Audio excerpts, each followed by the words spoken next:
Bienvenidos a la semana del 24 al 28 de agosto. Vamos a trabajar en las páginas del libro de la 98 a la 204 porque van a ser dos temas esta vez. El primer tema es el Estado de Derecho en El Salvador. Para hablar del Estado de Derecho es sumamente importante iniciar con el tema de la democracia que ya lo hemos tocado en ocasiones anteriores. Vamos a ver cuáles son las reglas entonces de la democracia para garantizar que el Estado de Derecho se cumpla como se debe. Primero, el Estado de Derecho tiene que estar en vigencia como regla general de la democracia. Como segundo punto es la aplicación de leyes sin distinción, o sea, que se le van a aplicar las leyes a cualquier ciudadano salvadoreño o a cualquier ciudadano del estado del que se esté hablando, sin importar si es una figura pública, si es un cantante, un político o una persona común y corriente. La tercera parte es el marco de referencia, que es la Constitución. La Constitución de la República es la base en la que se fundamentan todos los derechos de las personas, como ya lo hemos venido viendo en semanas anteriores, y también ahí se establecen cuáles son los deberes de cada uno de los ciudadanos. Y por último, la Constitución no es el resultado del Estado de Derecho, sino más bien la Constitución de la República. Cuando ya un Estado logra hacer una Constitución, la Constitución es el resultado del Estado de Derecho. ¿Qué quiere decir? Que solo una nación con un Estado de Derecho que ha logrado establecerse, logra crear una Constitución de la República. Mientras tanto, eso no es posible. Cabe recalcar también que el cumplimiento de la Constitución es la que también va a poder establecer si existe un verdadero Estado de Derecho o no.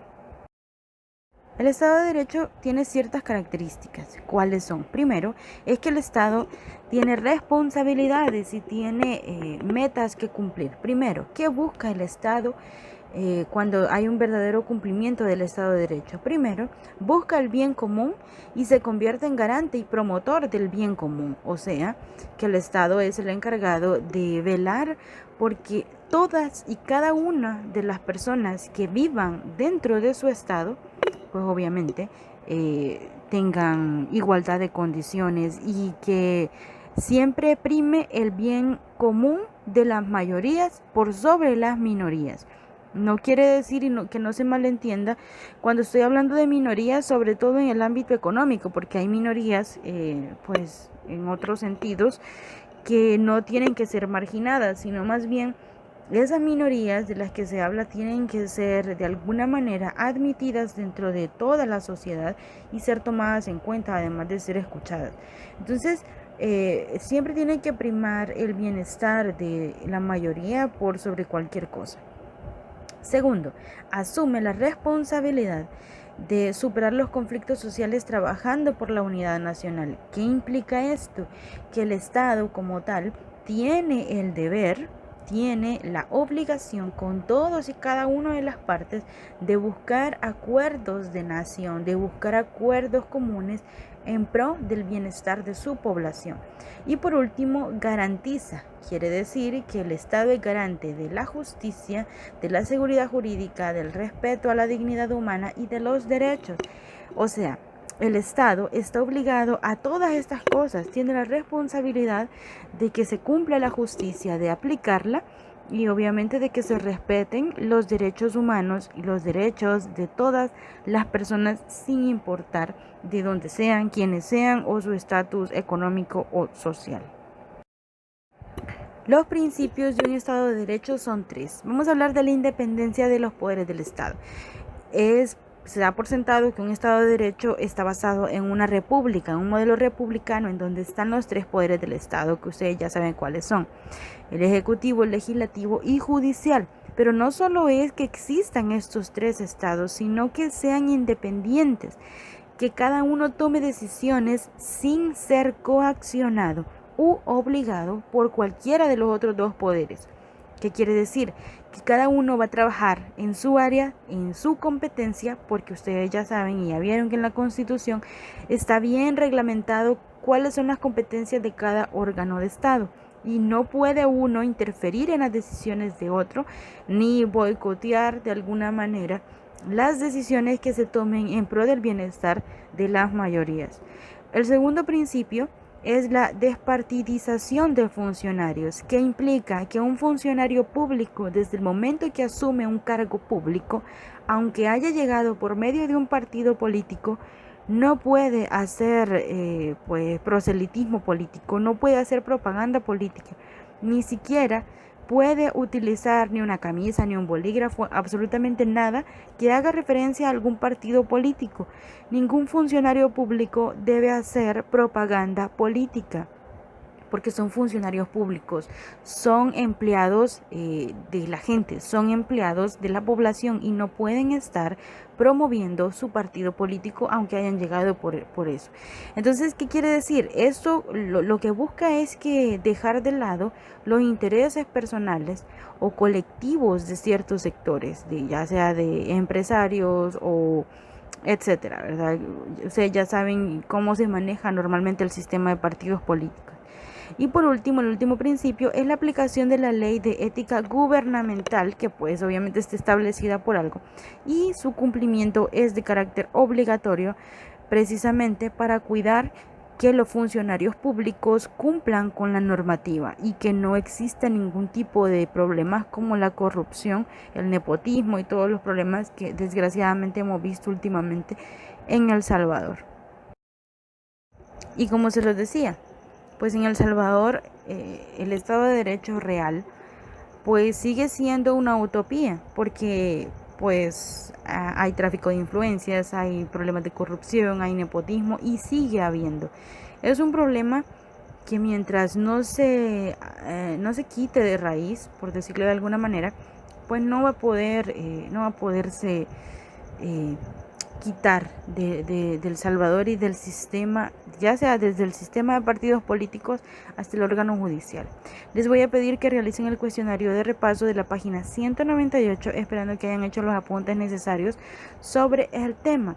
Ahora bien, después de finalizar con este tema, les pido por favor que hagan una reflexión y que me llenen por lo menos con media página de su cuaderno cómo considera usted que está El Salvador en cuanto a Estado de Derecho. ¿Existe de verdad en El Salvador Estado de Derecho? Contésteme esa pregunta de manera analítica y profunda, mínimamente, por favor, en la mitad de una página. El segundo tema que vamos a ver ahora es el sistema político salvadoreño. Les voy a solicitar que con ayuda de su libro de texto realicen una línea de tiempo sobre la construcción del sistema político salvadoreño. Apóyense de la página 200 de su libro, por favor. Bien, ¿cuál es la forma de gobierno de El Salvador? Esto es una de las cosas principales y de hecho estaba en el examen de diagnóstico que se hizo a principio de año en el colegio. ¿Cuál es la forma de gobierno? Primero, es republicano, que implica que tiene la repartición de los 3 poderes del Estado, que ustedes ya saben cuáles son, escríbalos ahí por favor. Segundo, es democrático, que implica que el poder reside en la población, que todos tienen poder de voz y voto en la toma de decisiones gubernamentales. Y número 3, es representativo, ¿por qué? Porque las personas que ocupan cargos públicos representan los intereses de los ciudadanos. O sea, que El Salvador tendría que, o en teoría es un Estado o un gobierno, tiene una forma de gobierno republicano, democrático y representativo. Recordemos eso, por favor, que eso es muy importante. Ahora bien, ¿qué es el Estado? Me han escuchado decir como 20 veces la palabra Estado en este video, pero ¿qué es? Normalmente se suele confundir el Estado con gobierno. Decimos o utilizamos las dos palabras como sinónimos y no es así. El Estado está formado por el territorio, que es el espacio geográfico donde tiene su mando, ¿no? También por el pueblo, que es el conjunto de individuos de la comunidad política y que se ha establecido en su territorio. Las leyes que garantizan un Estado que se gobierna a sí mismo a través de sus propias leyes, de la Constitución política, que es la máxima ley en el país. Y por último, el gobierno. El gobierno son todas las instituciones que el Estado necesita para funcionar. ¿Qué quiere decir? ¿Que puede existir un Estado sin gobierno? Podría ser, pero un gobierno no puede existir sin un Estado. es necesario y obviamente el Estado prevalece, el gobierno es cambiante y de esto acuérdense por favor. El gobierno siempre va a variar dependiendo de quienes vayan a estar en el poder, porque si ustedes se fijan, el gobierno son todas las instituciones. Por tanto, ¿quiénes manejan las instituciones? Las personas que están en el poder en ese momento. ¿Cómo está organizado el Estado salvadoreño? Pues el Estado salvadoreño tiene una estructura, como ya lo decíamos, republicana. Es el órgano legislativo que está constituido por la Asamblea Legislativa, quien emite las leyes en el país. El órgano ejecutivo, que son las instituciones como los ministerios, secretarías, que hacen funcionar al Estado. Obviamente quien lo encabeza, el presidente de la República, obviamente seguido por sus ministros que son elegidos por él.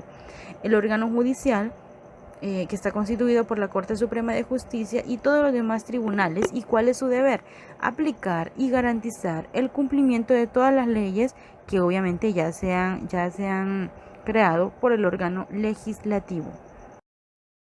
Ahora bien, recuerden que también era una república o somos un estado democrático, que implica que hay participación ciudadana.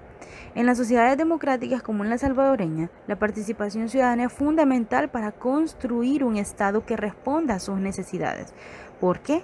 Yo siempre he dicho, y esto ya es algo muy personal, que no sirve de nada ser criticón, sino ser crítico. ¿Qué implica ser crítico? Que usted va a formar parte de los cambios, que usted, aparte de decir y señalar qué es lo que se está haciendo mal, va a proponer ideas. Seamos propositivos y no nada más seamos parte de ese más de 80% de población que solo habla y no hace nada para cambiar y para cambiar su realidad. Segundo, para que la participación sea efectiva y se precisa de dos elementos fundamentales. Primero, el sistema de partidos políticos y que existan elecciones libres. Primero, con la primera parte del sistema de partidos políticos, porque hasta hace muy pocos años, era necesario que para que usted quisiera ser diputado, por ejemplo, necesitaba sí o sí pertenecer a un partido político. Sin embargo, ahora ya no es necesario. Pueden y se puede lanzar a una candidatura independiente. Sin embargo, para las presidenciales, pues sí es necesario correr con una bandera política y para los alcaldes también. Pero ya es un gran paso que existan las candidaturas independientes en la Asamblea Legislativa. Por otra parte, las elecciones libres, pues hasta la fecha, pues no hemos tenido ningún tema real, grave y con pruebas de fraudes electorales en los últimos tiempos. Y por último, los partidos políticos, organizaciones que buscan el poder político, se remontan a los primeros tiempos de la independencia cuando se hablaba de conservadores y de liberales. Y obviamente después de todo esto ha ido evolucionando y han surgido diferentes partidos políticos con diferentes ideologías y diferentes formas de pensar y de gobernar. Les voy a pedir por favor que realicen el cuestionario de la página 202 de su libro de texto. Aquí les dejo una lista de partidos, de algunos de los partidos políticos que han existido en la historia de El Salvador desde 1939 hasta el 2009. Ahí pueden ustedes actualizar la listita de cuáles son los nuevos partidos políticos que se han fundado en los últimos años. Bien, y por mi parte eso es todo sobre la explicación. Gracias por haber estado hasta este momento del video.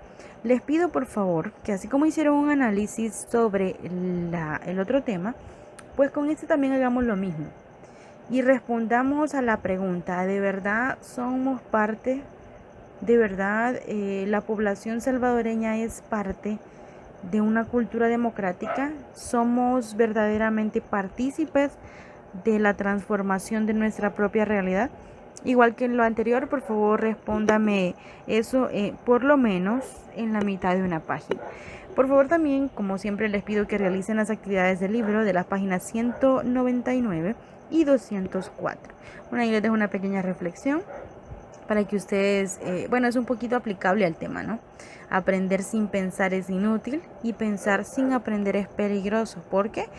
Pues por eso les pido que analicen y reflexionen de manera individual ustedes para no interferir en su criterio y que usted se lo arme, que es la forma más efectiva de aprender, que usted piense por usted mismo y también que piense cosas coherentes y aprenda también a pensar, porque eso es aprendido, ¿no? Así que por favor les pido que tomen en cuenta las indicaciones y nos estamos escuchando la próxima semana. Gracias por haber estado hasta acá.